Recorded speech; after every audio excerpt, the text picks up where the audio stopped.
What's up, everybody?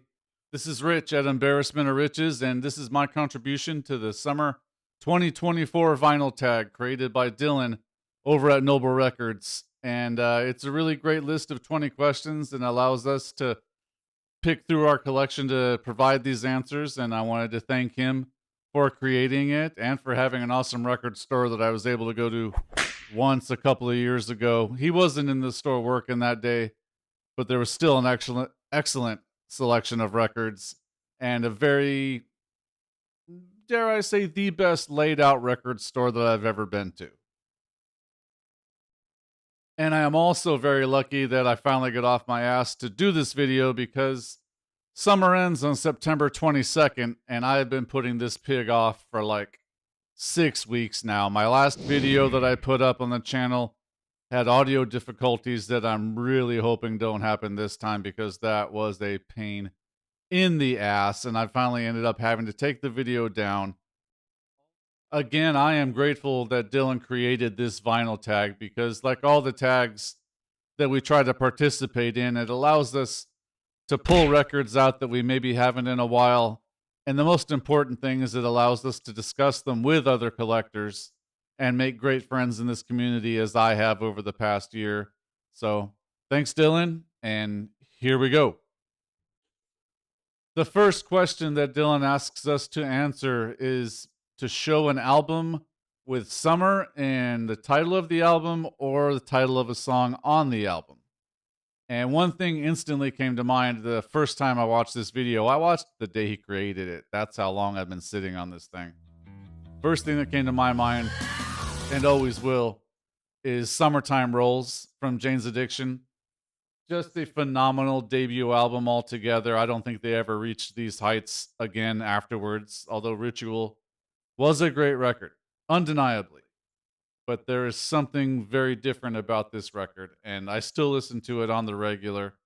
And Summertime Rolls is possibly, besides Ocean Size,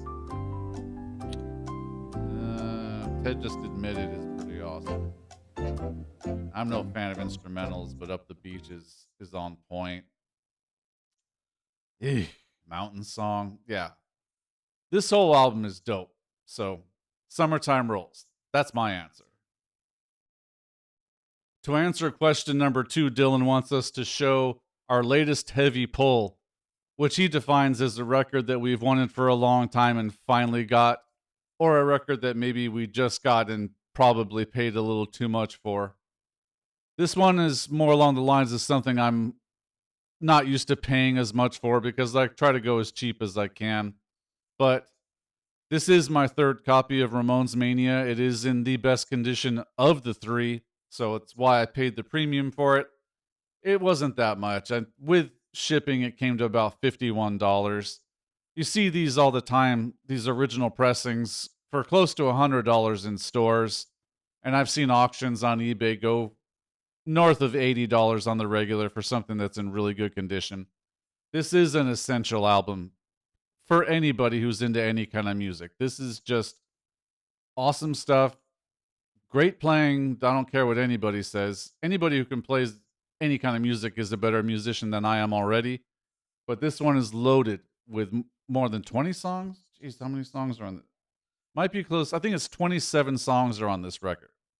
So if you don't have it, it's a great listen. And really, this is my third copy. So if I see you sometime, I might just hook you up with one of my old ones. Number 3 wants us to do a WhackaMole album. I've seen Maslov do this, but he has maybe 10 times more records than I have and more interesting ones, I would say, from watching his videos. But this is where we run into some technical difficulties because I am a one-man operation on this joint. My phone is presently on a tripod on my desk staring at me and judging me from the looks of it. So I can't shake my phone and do the Discogs shake to choose a random record. And I don't think you're going to get a very good angle of my ass walking over there to pick a record up. So I think I'm going to shoot the rest of this video and then I'll do a handheld walk up and just run my loving fingers across the vinyl and pull one out, and maybe it'll have a story. I don't know. We'll see.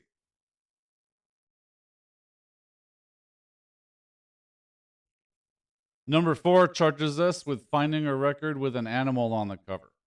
This was hard. I think I've grabbed 10 records just off the top of my head thinking, "Oh, that's a great one." And Pink Floyd animals, and I mean there's another dozen that are probably obvious. So I picked the ones that I enjoy listening to the most and enjoy the art, and they have an animal. First and foremost, one of my favorite bands with my absolute favorite animal on the cover. This is Ongo Bongo's first. This is the 10-inch version, which apparently is a lot easier to find than the 12-inch because, man, it took a long time to find that 12-inch version of this record. But the Lewis Wayne painting on there is iconic. And man, I watched the movie that they had with Benedict Cumberbatch about the life of Lewis Wayne, and that poor dude. But man, his art was awesome. So this is the first one. I got a couple, so please bear with me. I'm going to roll through them as quick as I can. Another one that came to mind almost immediately after the question was asked about finding an album with an animal on the cover was another one of my all-time favorites, Roxy Music's Avalon. And dude's holding a hawk right there. That's pretty dope. And lastly, I promise this is the last one. There's so many, and there are so many good records. Is War, The World is a Ghetto. Another all-time great album. The art all over the front, so many things, interesting ghetto scene. But there's a little dog right here trying to get in the trash can. Hopefully you can see it. I'll push it towards you. At number 5, Dillon asks us to show a record with a great story. This one has a great story to me. It's very personal. Maybe people with older siblings can somehow really appreciate it as well. I grew up with 2 older sisters. One of them is no longer with us. She died a few years ago.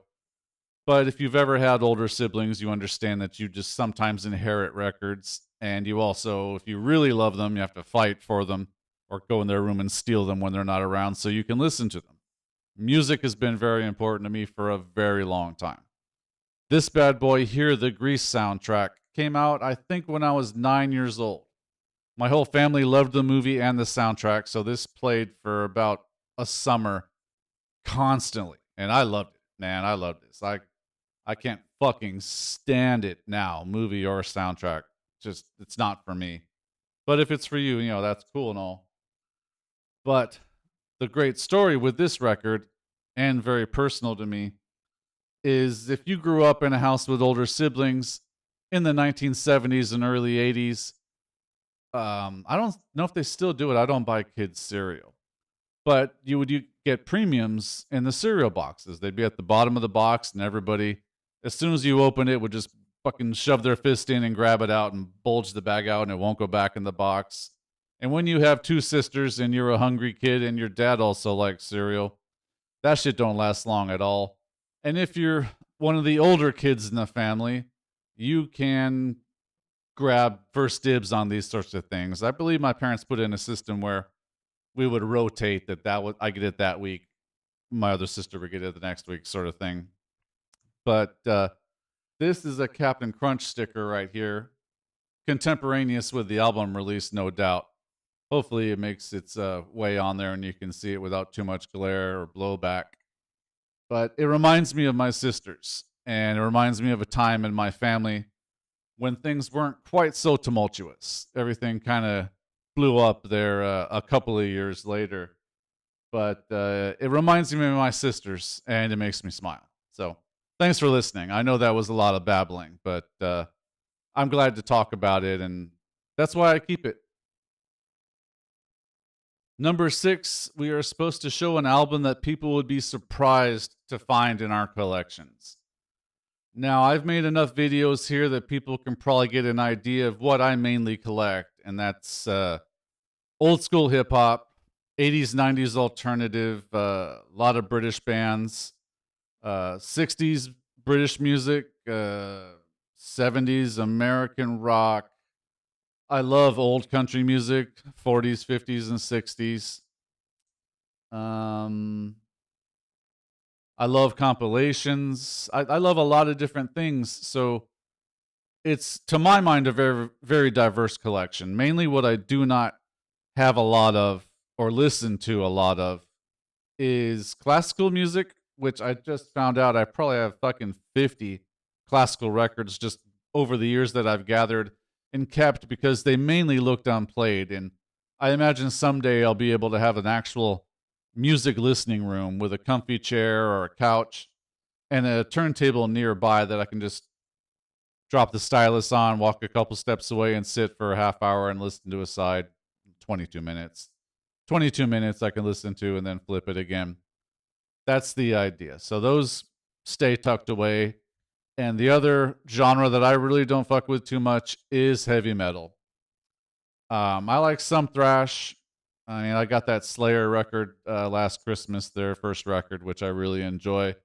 I do enjoy first three Metallica albums very much, but I just stream those. I have the MP3s and the FLAC files. But for my collection, this one maybe people might be surprised to see, Killers from Iron Maiden. I just, the price was right on this one. I didn't really go out seeking it. Somebody was selling records and they had a bunch. And hey, let's throw this in for another $5. And they did. $5, and it's in really, really great condition. Cover's about very good. Yeah, maybe VG plus. There's no splits. But Prodigal Son, Purgatory, Ides of March. I mean, this is a record worth listening to. I might eventually try to find another Maiden record, but yeah, this is one that would probably shock a few people if they came by the house. At number 7, Dillon wants us to show some cheap heat. Basically, a very affordable record that is always on point. And, you know, a few came to mind. I've showcased in other videos. I end up with multiple copies of my favorite records, and because I think they're great. And sometimes those records sold bajillions of copies, so there's a lot floating out that keeps the perceived value down, but more importantly, it keeps the price point down. So there's a lot of great records that are just not affordable at all. But this baby, Paul Simon's Graceland, top to bottom, inside out, back to front, one of the most beautiful and powerful records that I've ever heard. And I've got, oh man, I might have 5, 6 copies. I've got the South African pressing, I've got a UK pressing, I got a couple of US. I'd love to have a Japanese pressing. I'd like to have a sealed one too, just because I'm that dude.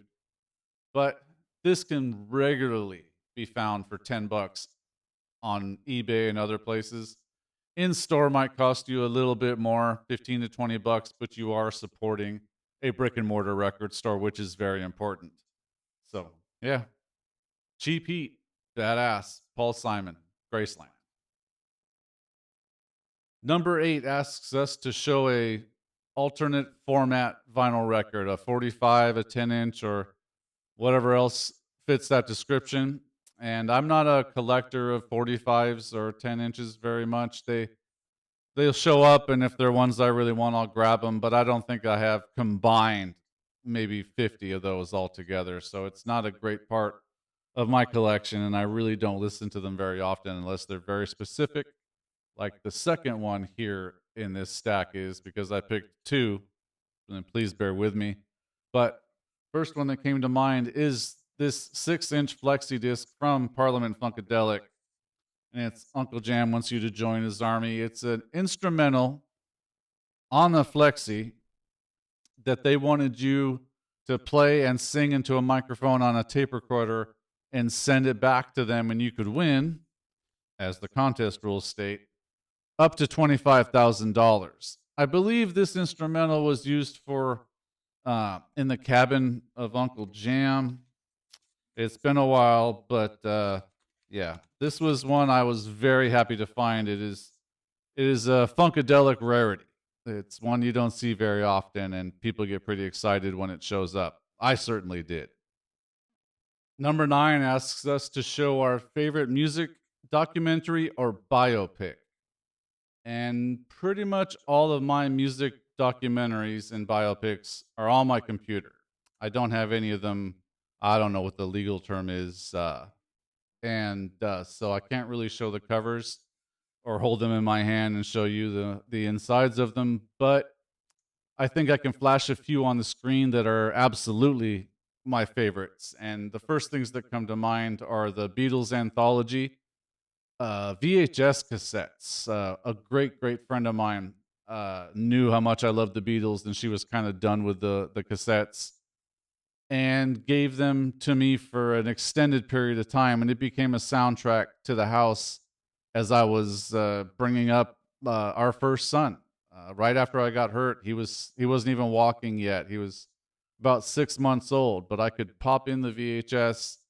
There'd be something on the TV that was distracting, and music was always going on because it was the Beatles, and it was long cassettes, so I could just play them and do things around the house and play with him.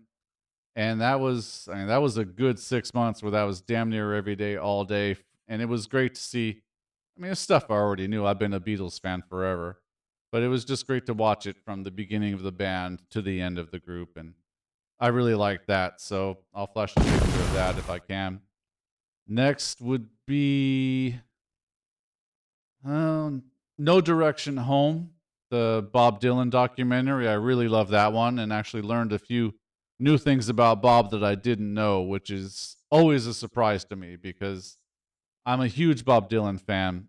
And when I become a fan of something, I don't know if you can tell by my surroundings, I kind of go whole hog into it and try to find everything out about it. And being a big Dylan fan, I think that's the best documentary.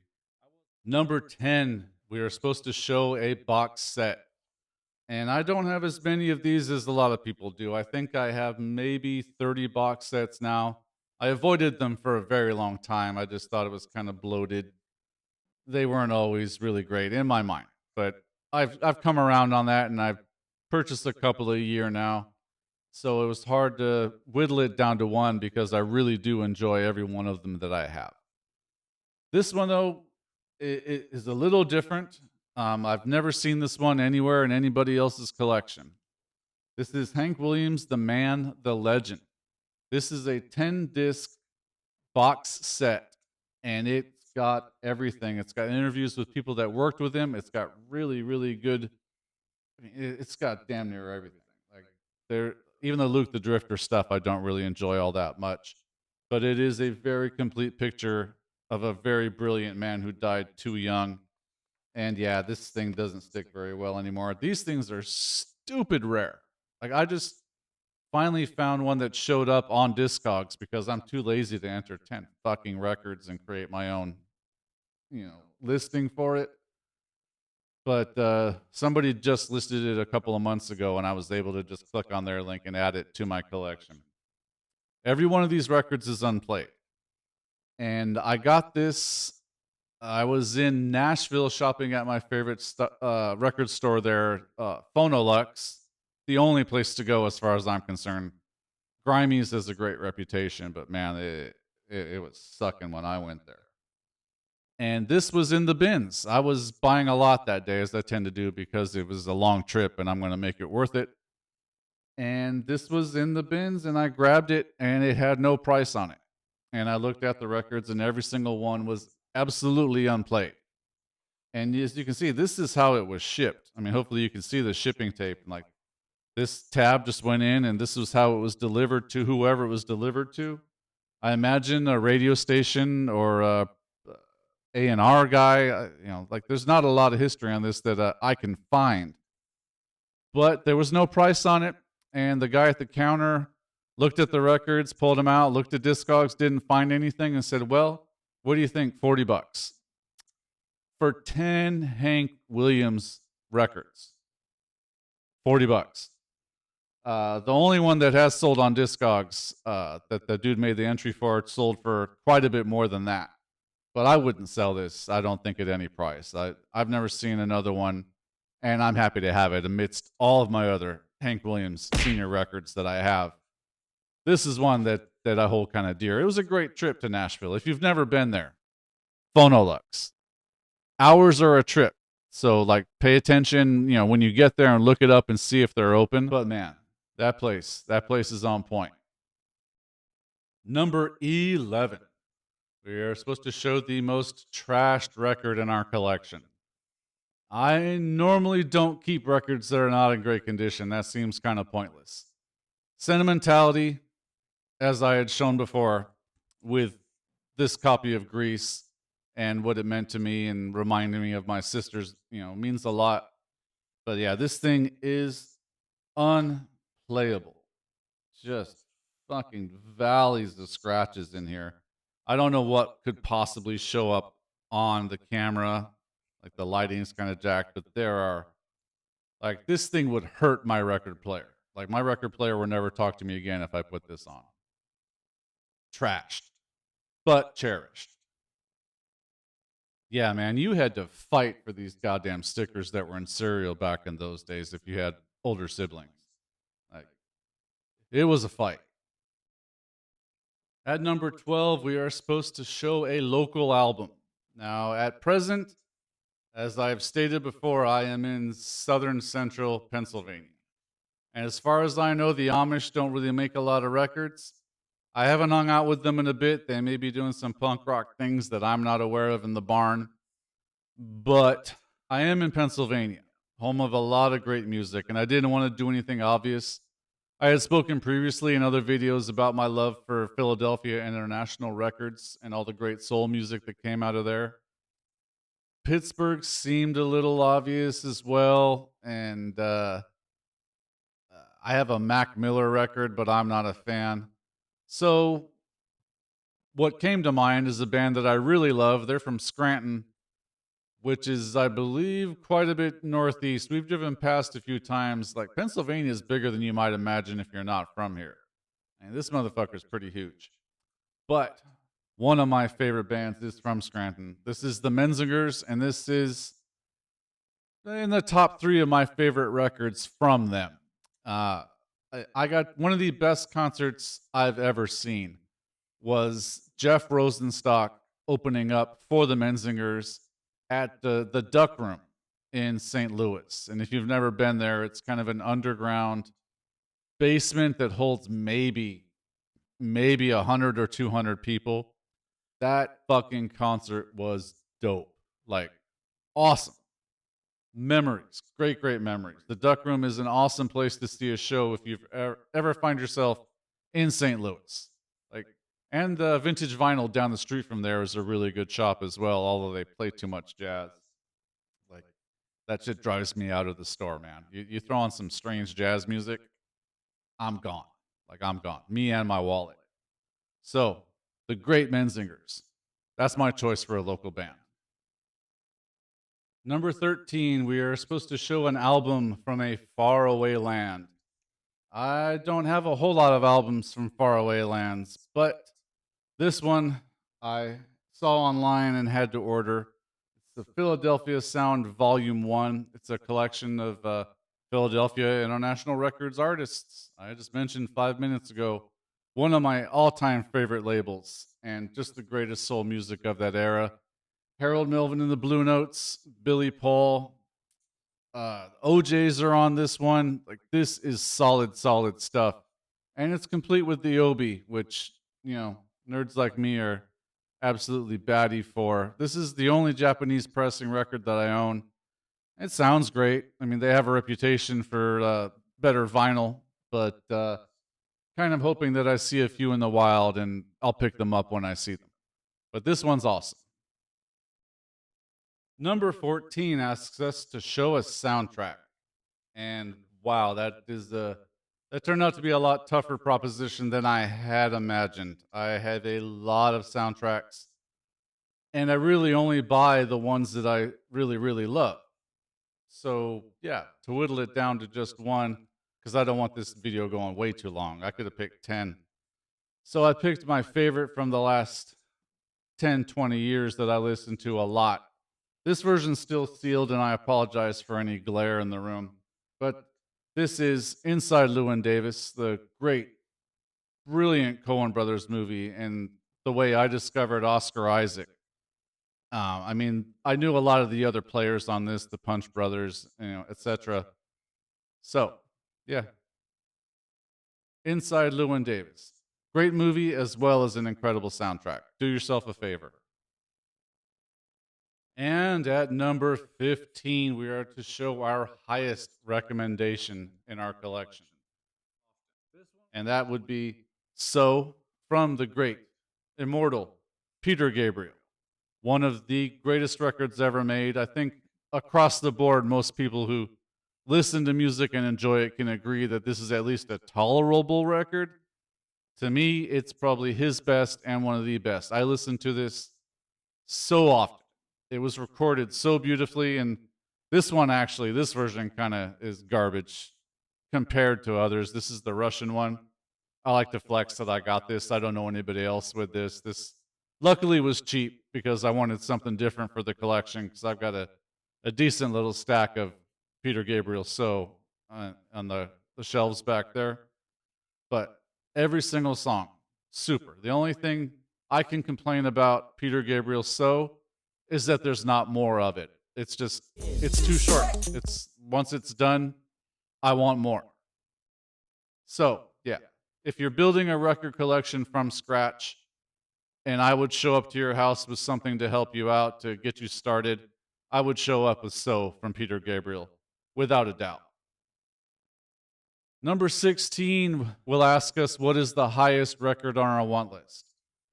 I have mentioned in previous videos, I make some that I talk about my want list. It's a series called Discogs Impossible, and I recommend that you check it out because why not? It's free. But I have many thousands of records in my want list, and if we're going to break it down, some of the music I like does go for a lot of money, and I'm not willing to pay that. But since I don't have it, I'll put it up on the screen, is Decade from Duran Duran. It's a compilation of their singles, I believe, or just a straight up greatest hits record. I can't remember which one. But every song on there is a fucking burner. Absolute Duran Duran classics. And I've never seen one in a store. Never.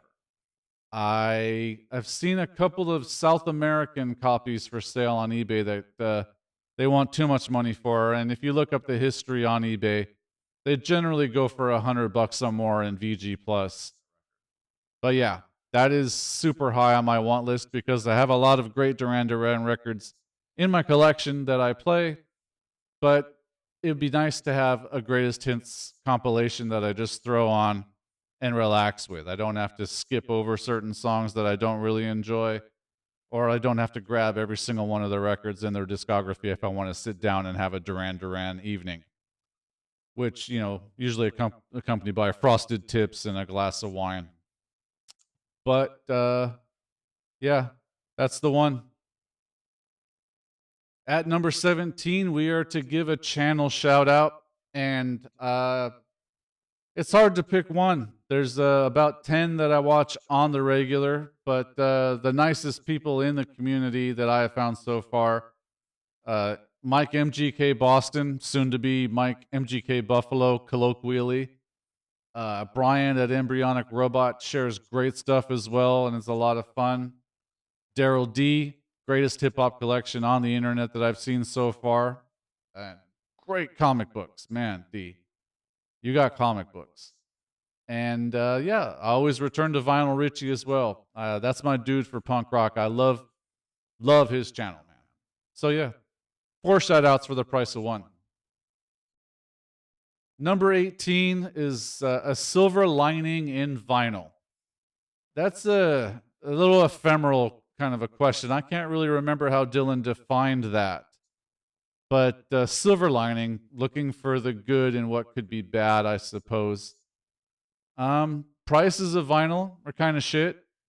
Yeah, new vinyl. I mainly buy old vinyl, and even that has seen an increase in the last few years because of just more collectors. I mean, I think we all win overall. The gestalt of the community, I think the more people involved, the better. You know, if you got in when records were cheap and you could score them for a fucking nickel at Goodwill, like good on you. Good for you. Like, you knew you were getting a deal. That shit doesn't happen anymore. So, you know, that's too bad for the rest of us that weren't buying vinyl at the time. Silver lining though, I love this community. I love vinyl. I'm a collector of music. I collect different formats, mainly vinyl. I don't think I'll ever stop collecting because I do love music so much. And if I were to have my way and had, the time, I would just listen to records all day. I wouldn't have much interaction with any other kind of media. I think I might get an hour or so of PlayStation in a day, maybe, just to exercise the old thumbs. But yeah, I think the whole thing's a silver lining. I love it. Number 19 wants us to show a steal of a deal. And I had stated previously that I was not really buying records after the late 80s. So pretty much the entirety of the 90s, I was not buying vinyl. And that's when everybody was getting these great, great, great deals. Like stacks of records for a quarter. I had friends who were really scoring at Goodwill and thrift shops and the like, but I didn't have a record player, and yeah, kind of abject poverty when I was on my own back then, so I wasn't a lot of media money. But I think as far as what you paid for something and what the value of it is on the street or what people are willing to pay for, the thing that would qualify for that, just off the top of my head, I didn't really want to search through my entire collection. This is Black Rock. This is the Black Keys with various hip hop artists doing different tracks. And it's sealed. I have the MP3s and the FLACs, so I've heard the album. There's great cuts on it. But my youngest son and I were at the Keystone Record Collectors Convention, which is great and highly recommended if you ever get the chance. It's a bit of a drive from us, so we don't do it every month anymore. But this can regularly go for 80 to $100, and it's sealed as well. So this would be at the top of that premium. I think I got this for 15, and I even asked the dude, like, "Are you sure about this price, man? I've never seen it this cheap." He just wanted to get rid of it. Like, he was a solid dude. I've been burned a few times at record conventions, so it's nice to see somebody be cool about it. So yeah, this was a steal of a deal for me. Number 20, show a promo record. So yeah, a promo. This took a little bit of time. I don't have them separated in their own little area, so I had to go on Discogs, type in promo in the comments of records that I added, and there's a few, but I did pick one, and this was one that grew on me over time. I had a friend who would not stop playing this. She had it on cassette, and I wasn't really into it at first. Ministry's Twitch. Man, I grew to love this album, even after she got sick of it. This is so great. This is my favorite era of Ministry, was about a year before this and a couple of years afterwards. There's just a really good stretch in the discography before it got kind of, I don't know, it's a little too abrasive for me. And, it's been a while. I might go back and listen to it and see if any of it can grow on me. But man, Twitch was awesome. And there's the gold promo stamp at the top. Hopefully you can see that. So yeah, that was the dope album. There's a 2 LP of this one available right now from Acoustic Sounds that I am that close to jumping on, man. Just, whew, yeah, it's eating at me. So that's my entry for the summer 2024 vinyl tag. Thanks to Dillon again for getting us all together to talk about these things. I always look forward to these vinyl tags. I have watched so many of these things, and I may be coming in late. Only a couple days of summer left. And if somebody fucking decides to make a fall vinyl tag, I'll be making another one of these things in a week or two. And look forward to seeing more. Thanks very much, Dillon. It's appreciated.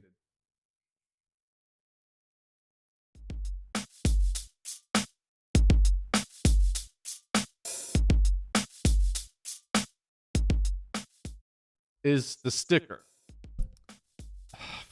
Fuck. Number 8 wants us to show a vinyl. Fucking, of course it's vinyl. Yeah. It's kind of like an Amish farmer was trapped at the Chernobyl meltdown.